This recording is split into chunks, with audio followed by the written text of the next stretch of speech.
You know how sometimes you hear a phrase in English that just stops you? Not because it's complicated, but because it's so perfectly, well, English. Hmm. Well, you, our listeners, you sent us down a bit of a rabbit hole with 20 such phrases, these lesser known idioms, that are just packed with flavor. Yeah, some really interesting ones came through. Totally. So think of this as maybe your shortcut to sounding less like you're reading a textbook. And more like you're actually living the language. Exactly. Our mission today, it's pretty simple. Unpack these gems, figure out what they really mean, and, how you can maybe weave them into your everyday conversation. To really nail that natural English flow. Right. So, ready to explore beyond the usual it's raining cats and dogs? Definitely. Let's do it. Okay, let's kick things off with one that sounds a bit, well, crunchy. Bite the biscuit. Bite the biscuit. Yeah. It's a curious one, isn't it? Hmm. Um, it essentially boils down to having to face an unpleasant situation Right. or, accept something difficult, even if it's the absolute last thing you want to do. So, like gritting your teeth and getting on with it. Exactly. What's interesting about this, I think, is that sense of quiet resignation it carries. It's not really about fighting back, No. but more about stoically getting through something. Right. And the example from the article nails it. I didn't want to go to the dentist, but I had to bite the biscuit and make the appointment. Yeah, we've all been there, haven't we? Oh, totally. That moment where you just have to brace yourself and get on with something you're dreading, it's just so much more evocative than saying, I had to do it. It really is. Yeah. And I wonder if there's maybe a hint of that British stiff upper lip in there, that idea of just getting on with things without too much fuss. Could be. Yeah. It's a very understated way of expressing a pretty common struggle. Okay, next up we have one that paints a rather dramatic and unfortunately often all too familiar picture. Throw someone under the bus. Ooh, yeah. This idiom is definitely on the sharper side. Mm-hmm. To throw someone under the bus Mm. means to betray them, basically for your own benefit. Mm-hmm. Often in a public setting, like work, So sacrificing them to save yourself. pretty much, you're sacrificing their well-being or their reputation to make yourself look better or, avoid blame. The imagery is just brutal, isn't it? It really is. And the example in the article couldn't be clearer. During the meeting, Mark threw Jane under the bus just to look good in front of the boss. Ouch. Big ouch. We've probably all witnessed or maybe even been on the receiving end of something like that. It really cuts to the core of that kind of self-serving behavior. It does. Why under the bus, though? Is there any specific origin there, do you know? Well, the exact origin is a bit murky, actually. No. But the bus, in this context, it clearly symbolizes something large, powerful, dangerous. Right. You wouldn't survive that. No. So the act of throwing someone in its path vividly conveys that idea of utter betrayal and potential harm to the person being sacrificed. Like being completely abandoned. Yeah, it's a very visceral image. Yeah. Okay. All right. Shifting gears to something that brings maybe a wry smile to my face, Right. especially if you've ever tried to coordinate, well, pretty much anything with more than two people. Oh, let me guess. Like herding cats. You got it. Like herding cats. It's such a wonderfully vivid Yeah. and, humorous way to describe a task that is just incredibly difficult, bordering on impossible to manage. Yeah. I mean, think about it. Cats are independent creatures, right? Getting them to move in a coordinated way, it's chaos, pure chaos. The example from the source is perfect. Trying to organize my group of friends for a trip was like herding cats. Oh, I feel that. I think anyone who's ever planned a group outing just let out a collective sigh of recognition there. Definitely. What makes this idiom so effective, do you think? Is it just the inherent difficulty of dealing with cats? I think it's the perfect storm, really. The cat's independent nature combined with the implied frustration of the person trying to control them. Right, that feeling of helplessness. Exactly. There's a sense of futility and a shared understanding that some tasks are just inherently unruly, resistant to organization. Wow. The humor comes from that relatable feeling of being completely overwhelmed. Now, here's one that sounds like a fantastic motto for self-preservation. Not my circus, not my monkeys. Huh. Exactly. This idiom is brilliant. It's all about establishing healthy boundaries. Okay. When you say, not my circus, not my monkeys, you're clearly stating that a particular situation or drama or problem, Right, it's just not your responsibility. right. I'm out. Precisely. You're choosing not to get involved. It's a way of detaching yourself from other people's chaos. The example is so concise and effective. They can argue all they want. It's not my circus, not my monkeys. Sure. It's a pretty direct way to say, I'm staying out of this. It really speaks to a desire to protect your own peace of mind, doesn't it? Absolutely. Where do you think the circus and monkeys imagery comes from? It's so specific. Well, the circus, right, Yeah. with its inherent spectacle and often unpredictable nature, Hmm. that represents a chaotic situation. Okay, makes sense. And the monkeys, often seen as mischievous, difficult to control, they symbolize the problematic individuals involved. Ah, I see. So by saying it's not your circus or your monkeys, you're basically disclaiming ownership of the whole messy situation and the responsibility for managing it. Okay, this next one resonates deeply in our, well, often frantic modern lives. Burning the candle at both ends. Oh yes, burning the candle at both ends. It paints a very clear picture, doesn't it? Someone who is just overworking themselves, not getting enough rest. Yeah. They're depleting their energy reserves at a totally unsustainable rate, much like a candle consumed from both ends will burn down incredibly quickly. It really speaks to that lifestyle of constant activity without adequate recovery. Exactly. The article provides a really common scenario. She's studying and working two jobs, burning the candle at both ends. Classic example. It's such a vivid way to describe exhaustion and, the potential for burnout. It's almost a warning, isn't it? Absolutely. I think the image of the candle being consumed from two sides really emphasizes the rapid depletion of resources, in this case, someone's health, their energy. Right. It implicitly suggests that this pace, well, it just can't be maintained indefinitely. Yeah. It'll eventually lead to negative consequences. Yeah, you'll hit a wall. Okay, here's an idiom that I think we've all felt at one point or another when faced with a tough choice. Caught between two stools. Caught between two stools. Yes, this perfectly illustrates that feeling of being unable to decide between two options. Like you're stuck. Exactly. Yeah. You're in a really precarious position, unable to comfortably commit to either choice, and, well, trying to sit on both simultaneously will likely lead to a fall, right? Metaphorically speaking. Metaphorically, yes. It's a state of indecision and potential discomfort. The example given is, he's caught between two stools, take the job abroad or stay close to family. Oof, that's a tough one. Yeah, that feeling of being torn, where each option has significant pros and cons, and choosing one means potentially losing out on the other. It's a real dilemma. Exactly. It highlights the difficulty of making a decision when both options seem appealing, or maybe when choosing one entails a significant sacrifice. Yeah. You're just stuck in the middle, unable to move forward comfortably. And for one with a bit more dramatic flair, something that sounds like a spectacular failure, go down in flames. Go down in flames. Yes, this one vividly describes a failure that is sudden, often very public, and quite catastrophic. So not just failing, but failing big time. Precisely.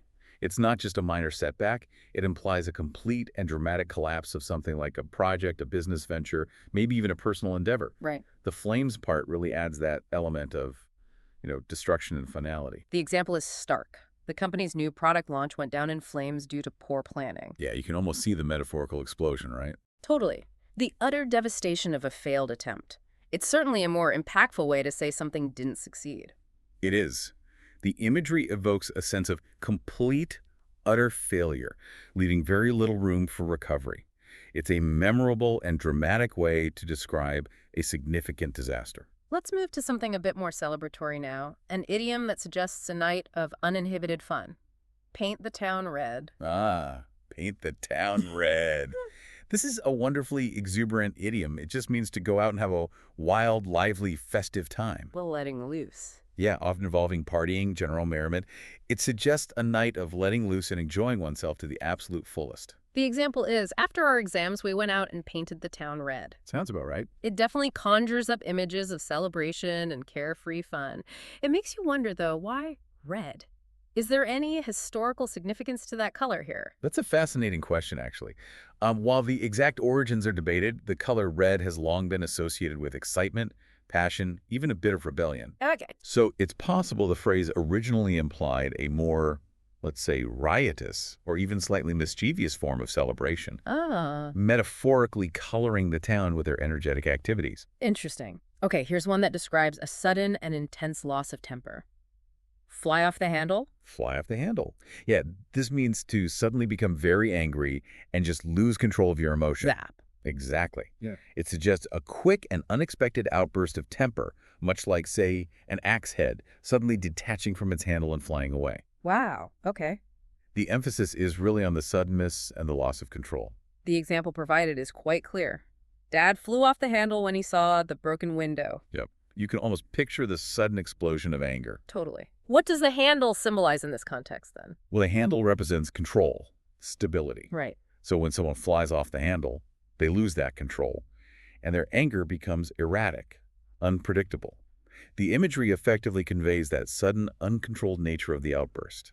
And now, a more direct, though definitely informal way to ask someone to calm down. Keep your shirt on. Keep your shirt on. Yes, this is very colloquial, often lighthearted. It's a way of telling someone to stay calm, be patient. Chill out. Yeah, chill out. Don't get overly agitated or angry. It's often used when someone's acting impatiently or seems like they're about to lose their temper. There's a certain casualness to it. The example is straightforward. Keep your shirt on. The food will be ready soon. Yeah. It's a pretty clear way of saying, relax. There's no need to get worked up. There's definitely a touch of informal humor there, isn't there? Absolutely. I think it's a slightly absurd image, right? Implying the person is so worked up they might literally start taking off their clothes. Right. This exaggeration helps to lighten the mood and encourage them to calm down. Okay. This next one is definitely not for polite company in most situations. Put a sock in it. Ooh, yeah. Uh, Put a sock in it. that- It's a very rude, very direct way to tell someone to be quiet. So use with caution. Extreme caution. It's generally considered quite impolite and should be used very sparingly, if at all. It conveys a strong desire for someone to just stop talking, Why? often because what they're saying is annoying or unwanted or just going on too long. The example given is, he wouldn't stop talking, so she told him to put a sock in it. It's clear from this that it's a phrase used out of frustration Definitely. and likely to cause offense. It's certainly not something you'd use in a professional setting, I imagine. Absolutely not. Where does this rather bizarre imagery even come from? A sock. Well, the origin is thought to be related to early phonographs, actually. Really? Yeah, where a sock or maybe a piece of cloth was sometimes literally stuffed into the horn to dampen the sound. Ah, So applying that to a person's speech is a pretty crude way of saying their voice needs to be silenced or muffled. wow. Okay. Moving on to a more strategic and insightful idiom. Know which way the wind is blowing. Right. To know which way the wind is blowing means to be perceptive, aware of the current situation, the trends, the prevailing opinions. Before you act. Exactly. Before making a decision or taking action. It suggests having foresight and understanding the direction things are heading, whether that's in politics, business, or just social situations. The example provided is, good politicians always know which way the wind is blowing. A classic example again. It highlights the importance of being politically astute, understanding public sentiment to make effective choices. How does someone practically know which way the wind is blowing? It sounds a bit mystical. It's not mystical, really. It involves paying close attention to various indicators, public opinion polls, sure, but also current events, social media trends, market research, Okay. even subtle shifts in people's attitudes and behaviors. It's about being observant, analytical, and able to interpret these signs to anticipate future developments. Got it. Okay, here's an idiom that paints a picture of minimal staffing. Skeleton crew. Skeleton crew. Yeah. Yeah, this refers to the absolute minimum number of staff required to keep a business or a service or an operation running at just a basic level. Just the bones. Exactly. It implies a significant reduction in personnel, often due to circumstances like holidays, off-peak hours, or maybe budget constraints.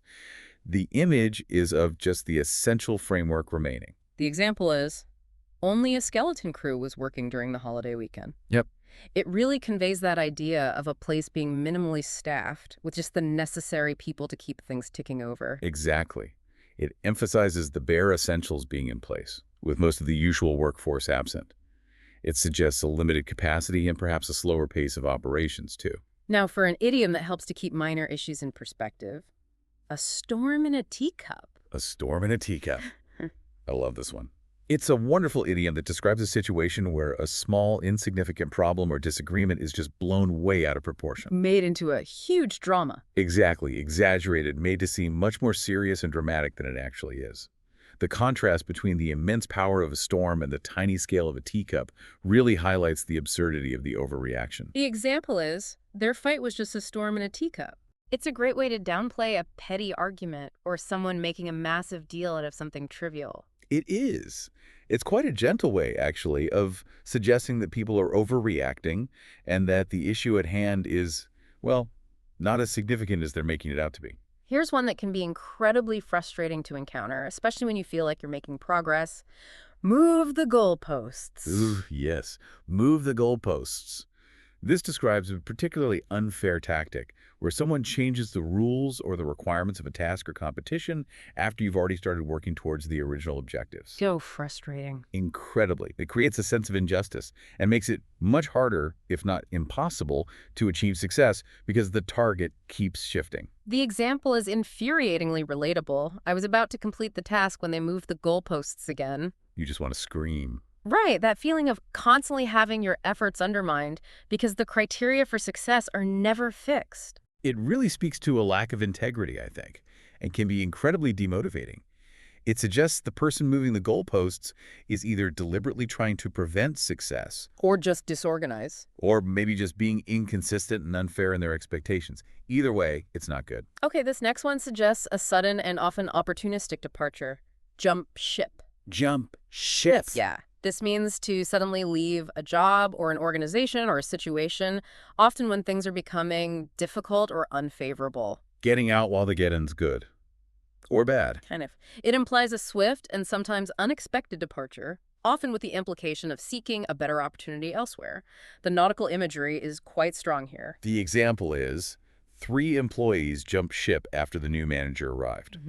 Tells a story, doesn't it? It does. It suggests maybe a lack of confidence in the new leadership or perhaps a desire to escape a potentially negative environment. Why ship specifically? Well, the ship symbolizes the organization or the situation. So, just as sailors might abandon a sinking or troubled vessel. People who jump ship are leaving a situation they perceive as failing or maybe just no longer beneficial to them.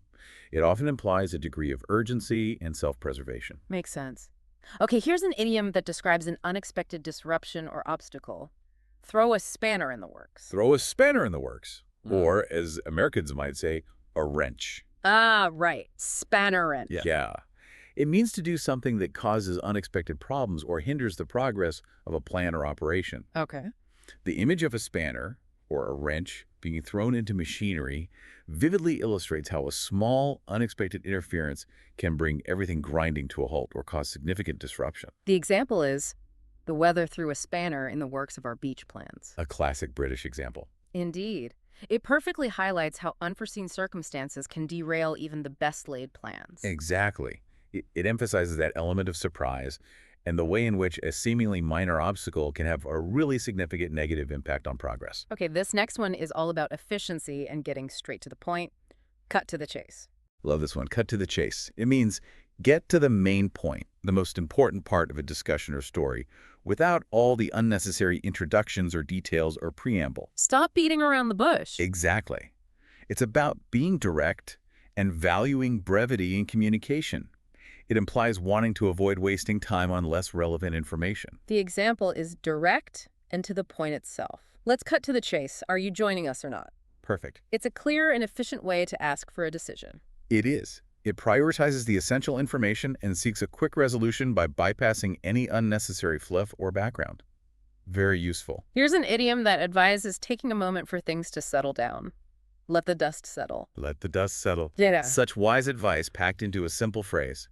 It means to wait for a chaotic or confusing situation to calm down. Take a breath. Yeah, and for things to become clearer before taking action or making a decision. It suggests allowing time for emotions to subside and for a clearer perspective to emerge once the initial disruption is past. The example is good advice. Let's let the dust settle before making a big decision. Definitely. It highlights the importance of not rushing into important choices when things are still uncertain or, emotional. The analogy of stirred-up dust obscuring your vision is really effective here, I think. Yeah. Just as you need to wait for physical dust to settle to see clearly, you sometimes need to allow time for a situation to stabilize before you can make a sound judgment. And finally, our 20th idiom. We arrive at one that evokes a sense of exploration and discovery. Off the beaten track. Off the beaten track. Yeah, this refers to a place or a route or maybe an experience that isn't commonly visited or known. Somewhere different. Exactly. It suggests something secluded, less conventional and often more interesting or authentic or unique than the mainstream options. It appeals to that sense of adventure, doesn't it? It really does. The desire to discover hidden gems. The example is inviting. We found a charming little cafe off the beaten track. Sounds lovely. It conjures up the idea of stumbling upon something special and undiscovered, away from the usual tourist crowds or busy streets. Exactly.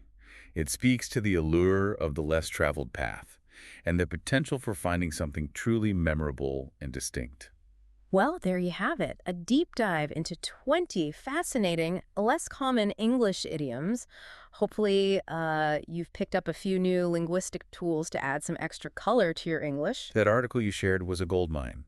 What's so valuable about these idioms, I think, is how they often encapsulate complex ideas or feelings in such a concise and memorable way. Yeah, they're like shortcuts. They really are. They offer a real shortcut to expressing yourself more naturally Yeah. and with greater nuance. Absolutely. And as we've seen, they often carry little nuggets of cultural insight too, don't they? They really do. My advice, don't try to cram them all in at once. Pick a couple that you really like the sound of. Yeah, the ones that resonate. Exactly. And try them out in your conversations. Like anything, practice makes perfect. And if we just step back and look at the bigger picture for a second, mastering these kinds of idiomatic expressions isn't just about improving your vocabulary list. No, it's more than that.